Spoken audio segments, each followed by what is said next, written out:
사랑하는 성도 여러분, 오늘도 하나님께서 우리에게 새로운 하루를 허락하여 주셨습니다. 이제 말씀으로 함께 큐티로 하루를 열어갔으면 좋겠습니다.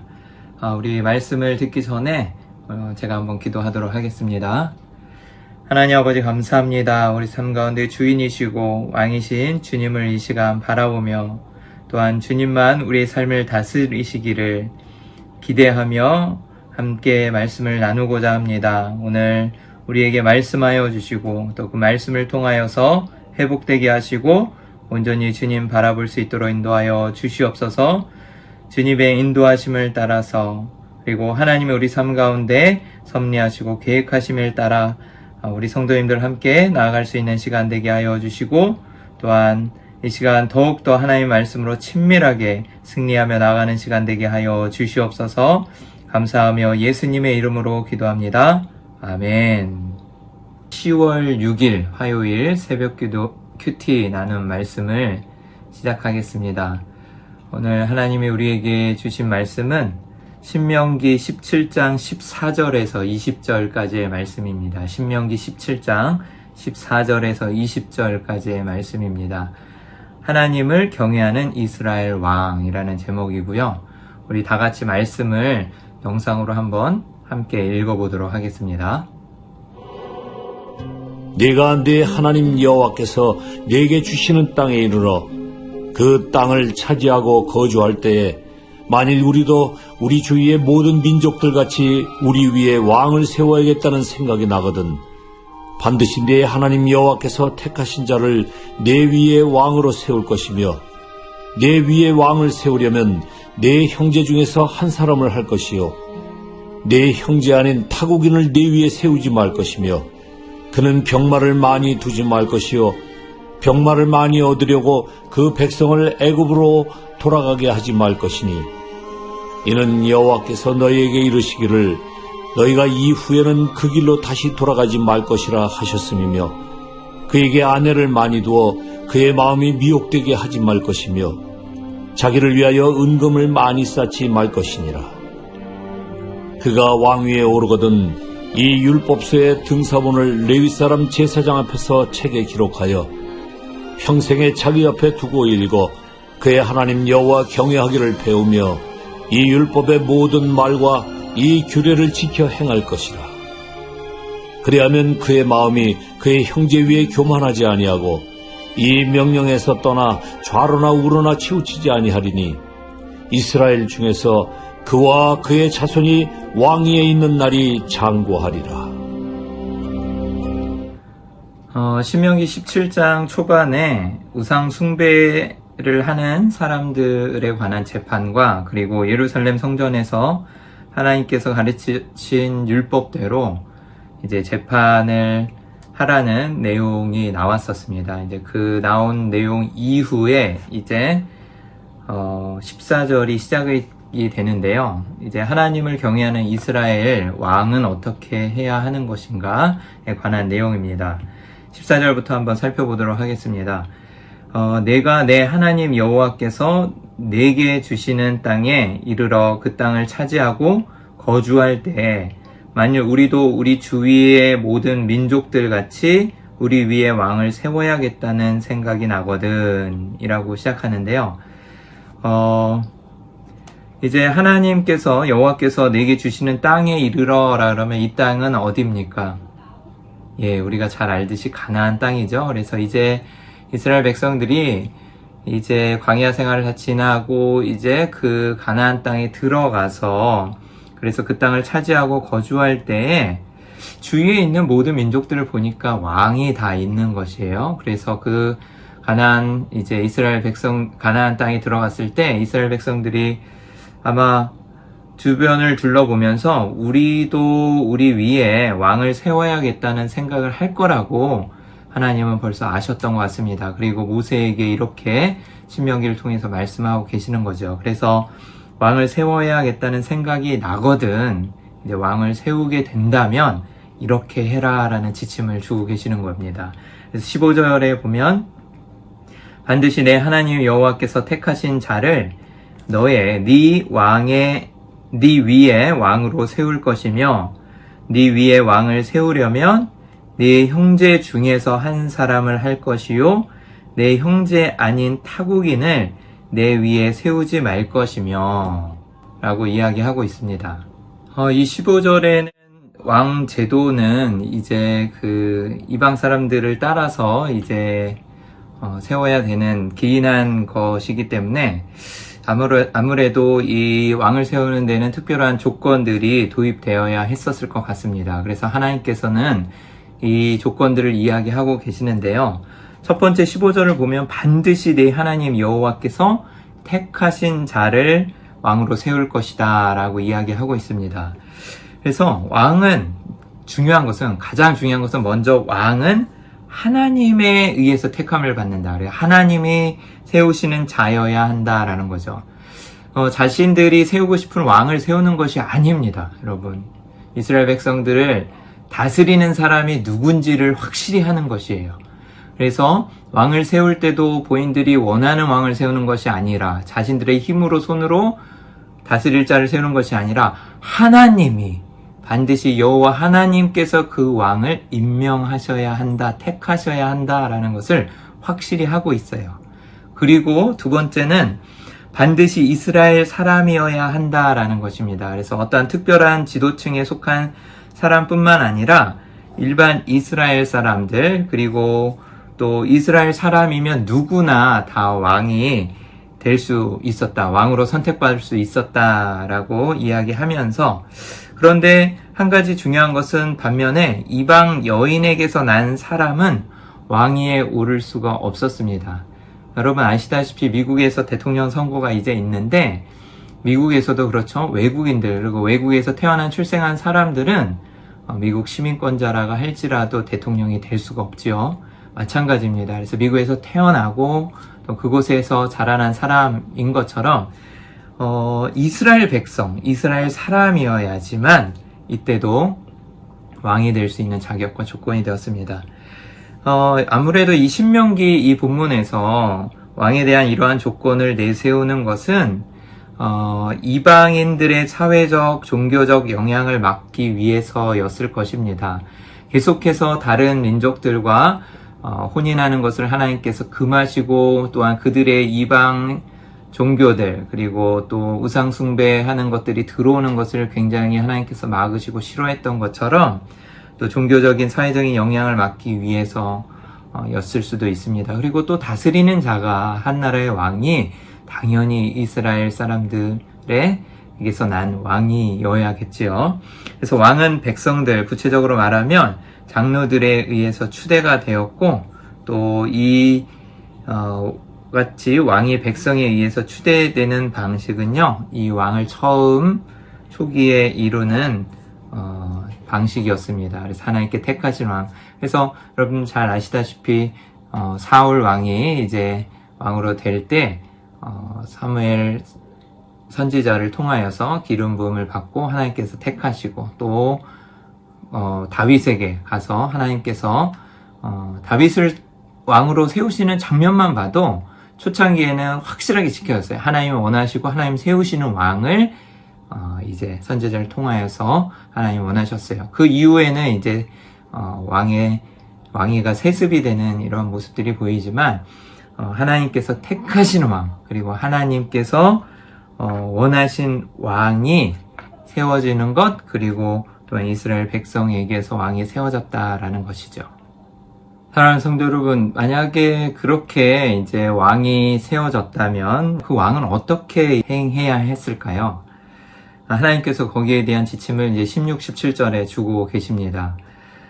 그는 병마를 많이 두지 말 것이요 병마를 많이 얻으려고 그 백성을 애굽으로 돌아가게 하지 말 것이니, 이는 여호와께서 너희에게 이르시기를 너희가 그 이후에는 그 길로 다시 돌아가지 말 것이라 하였음이며, 그에게 아내를 많이 두어, 17절입니다. 그의 마음이 미혹되게 하지 말 것이며 자기를 위하여 은금을 많이 쌓지 말 것이니라. 16절에 보면 병마를 많이 두지 말라라고 이야기하고 있습니다. 그래서 병사와 말을 그 당시에 많이 둔다라는 것이 어떤 의미였을까요? 그렇죠. 나라를 부강하게 하고, 또 다른 외세의 침략으로부터 나라를 보호하는 데에는 정말 중요한 역할을 하는 것들이 병마였습니다. 그렇죠? 그런데 이스라엘 이 왕에게는 에게는 하나님께서 이 왕에게 병마를 많이 두지 말라라고 말씀하고 계세요. 참 생각하기에 좀 납득하기에 힘든 어려운 그런 이야기일 수도 있겠습니다. 그렇죠? 그리고 또 17절에 아내를 많이 두어서 그 마음이 미혹되게 하지 말 것이며 라고 해서 이제 아내를 많이 두지 말 것을 이야기하고 있고요. 실질적으로 그 당시에는 그 나라에서는요, 왕은 다른 나라들과의 관계에서 연합을 하면서 세력을 키워가는 것이 일반적인 관례였습니다. 그리고 그것이 당연한 거였죠. 그래서 왕은 전쟁에 필요한 무기들을 구입할 때 꼭 지금 말을 많이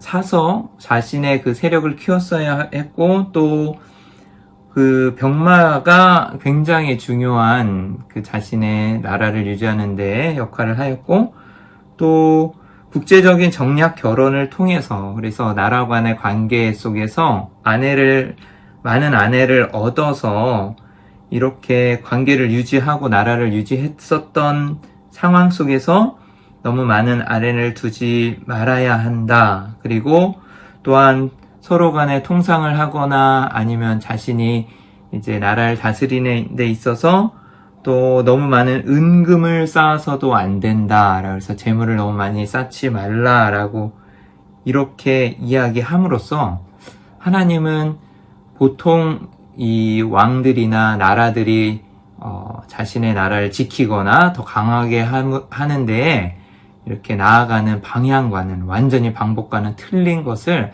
하나님이 말씀하고 계십니다. 그래서 이스라엘 국가의 부강함을 상징하는 것으로서 왕의 막강한 이러한 세력들을 이스라엘은 필요로 하지 않는다는 것을 하나님은 확실하게 천명하고 계시고 말씀하고 계시는 것이에요. 그렇다면 이스라엘 백성들에게 하나님께서 요구하시고 원하셨던 것, 그리고 이스라엘 왕에게 원하셨던 것은 무엇일까요? 세상 방식들과 같이 똑같이 정말 부강한 나라를 이루기 위해서, 전쟁 준비를 위해서 병마를 늘리고, 그리고 주변국과의 힘의 균형을 맞추기 위해서 동맹국과 정략 결혼을 하고 은금을 늘리는 것은 당시 나라들에게 당연한 것이었고 필수적인, 왕에게 있어서는 필수적인 요소였는데, 이 모세를 통해서 하나님께서 이 신명기를 통해서 선포하신 하나님의 말씀은 이스라엘의 왕이 오직 하나님의 말씀만 의지하고, 다시 말하면 이스라엘은 오직 하나님만을 의지하고 교만하지 않고 좌로나 우로나 치우치지 아니하고 하나님 한 분만을 섬겨야 한다. 하나님만이 이 이스라엘의 통치자이자 다스리는 왕이시고, 왕을 세운다 할지라도 그들의 참된 주인이자 참된 왕은 하나님이시다라는 걸 선포하는 것이에요. 여러분, 때론 우리 삶 가운데 우리의 주인이 하나님이심을 우리는 망각하고, 또 우리의 삶의 방식대로 살아가려고 하고 우리의 노력대로 이뤄가려고 할 때 우리가 노력하는 것, 그리고 열심히 하는 것이 참 중요하죠. 그런데 우리 삶 가운데 우리를 이끄시고 우리의 주인이 되신, 그리고 우리의 왕이신 하나님이 함께하고 계신다는 것, 그리고 하나님의 뜻대로 나아가야 된다는 것을 우리는 때론 잊을 때가 있습니다. 하나님은 그것을 우리에게 요구하시고 지금도 말씀하고 계세요. 그래서 이 같은 것들을 말씀하고 계시는 겁니다. 그리고 18절에 그가 왕위에 오르거든 이 율법서의 등사본을 레위 사람 제사장 앞에서 책에 기록하여 평생 자기 옆에 두고 읽어서 그의 하나님 여호와 경외하기를 배우며 이 율법의 모든 말과 이 규례를 지켜 행할 것이라. 왕에게 딱 한 가지 요구되는 것이 있었어요. 다른 거 병마 많이 두고 외교 잘하고 동맹적으로 맺으면서 정략 결혼하고 막 정말 은근 많이 쌓고 이게 아니라, 왕이 된다면 내가 요구하는 것은 딱 하나야. 너희가 하나님의 자녀라면 내가 원하는 것은 딱 하나야. 하나님 말씀하고 계시는 것이에요. 뭐요? 하나님의 말씀을 사모하고 이 율법서에 기록된 책에 기록된 말씀처럼 똑같이 행해 살아와. 그리고 정말 그것을 평생 그 왕 옆에 두어서 날마다 그의 하나님 여호와 경외하기를 배우면서 그 율법의 모든 말과 이 규례를 왕인 너는 지켜서 행할 것이니라 라고 이야기하고 있습니다. 여러분, 왕이 되면 정말 많은 것들을 해야 되는 위치였을 것이고, 정말 그 풍전등화 같은 세계 열방들이 있는 그 상황 가운데서 나라를 지키는 것이 쉽지 않았을 것이죠. 그렇지만 하나님이 원하시는 건 자기의 힘으로 하라는 것이 아니었어요.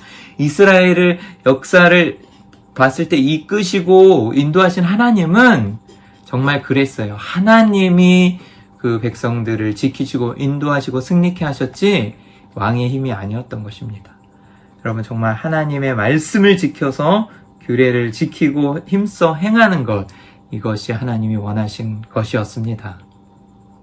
그래서 마지막으로 하나님께서 20절을 말씀하고 계십니다. 그리하면 그의 마음이 그의 형제 위에 교만하지 아니하고, 형제 위에 왕을 세웠지만 이방 나라들과 같이 어쩔 수 없이 왕을 세웠지만 우리가 왕을 세우는 것은 정말 우리 형제들 위해서, 우리의 민족들 위해서 너희를 왕을 세운 것이고 네가 그들 위해서 교만하지 않아야 한다라는, 하나님은 이 이스라엘 왕에 대한 리더십을 확실하게 이야기하고 계세요.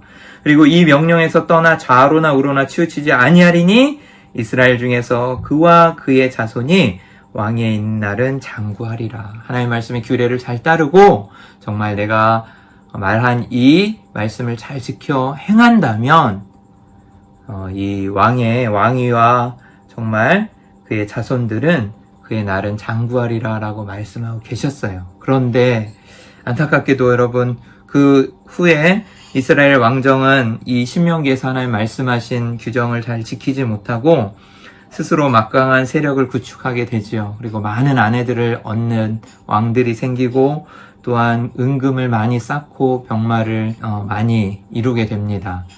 여러분, 하나님이 이것을 원하시는 것이 아니었고 하나님이 다스리시고 이루시는 그 정말 통치를 따랐어야 할 텐데 그렇지 못하고 자신들의 이기적인 욕심을 따라서 정말 여기서 말한 것처럼 교만하여 주고 좌로나 우로나 치우치게 되는 것이지요. 됐던 것입니다. 그래서 따라서 이스라엘 왕 제도가 결국 실패로 끝나고 만 것은 여러분, 이 신명기의 말씀이 지켜지지 아니하였을 것이기 때문입니다. 솔로몬도 정말 그 큰 부귀 영화를 누렸지만 많은 아내를 두고 이방신을 섬기게 됨으로써 나라가 갈리고 나누어지고 정말 이 하나님의 나라가 다윗 언약 가운데 이루어지긴 하였지만 결국은 이제 오래가지 못하고 장구하지 못하였던 것이지요. 여러분, 오늘 하나님이 이 말씀을 통해서 우리에게 주시는 것은 또한 우리가 가정 안에서 부모로서 리더십을 또 가지고 나아갈 때 어떻게 해야 하겠습니까? 여러분, 우리가 하는 것은 정말 많은 것들을 경영하려고 하는 것, 그리고 또 정말 잘 해주려고 하는 것도 있겠지만 단 한 가지밖에 없어요. 하나님의 말씀을 지켜 힘써 행하고 정말 하나님이 우리 가정과 삶 가운데 주인이시고 왕이시라는 것을 인정하면서 정말 그렇게 나아가는 것밖에 없습니다. 자녀들에게 그렇게 보여주시는 것, 정말 하나님의 말씀을 내가 힘써 읽고 옆에 지키고 성경을 읽는 모습, 요즘 우리 신약 일독을 계속하고 있잖아요. 이 모습이 바로 하나님 원하시는 우리 가정에서의 모습, 그리고 리더의 모습인 겁니다. 왕에게 요구하신 것이 그거 하나밖에 없었어요. 하나님의 말씀을 힘써 지켜서 행하고 듣고 날마다 따르는 것. 우리 삶에는 그래서 하나님의 말씀이 중요한 것입니다. 주님의 말씀은 우리의 삶 가운데 등이 되어주시고 내 발에 등이 되어주시고 또한 우리 삶의 길을 비춰주셔서 한 걸음 한 걸음 나아갈 수 있도록 인도하여 주십니다. 아멘. 사랑하는 성도 여러분, 오늘도 세상이 요구하는 방법이 있지만 그런 것들을 과감히 거부하고 오직 하나님의 말씀만, 그리고 하나님이 우리의 삶에 다스리는 왕이라고 자기가 어떤 위치에 있던지 간에 그 하나님께서 원하시는 그 리더십, 그리고 하나님의 역할, 그리고 하나님의 말씀을 힘써 지키시기를, 그리고 그렇게 정말 오직 하나님만 의지하면서 살아가시기를 주님의 이름으로 축원합니다.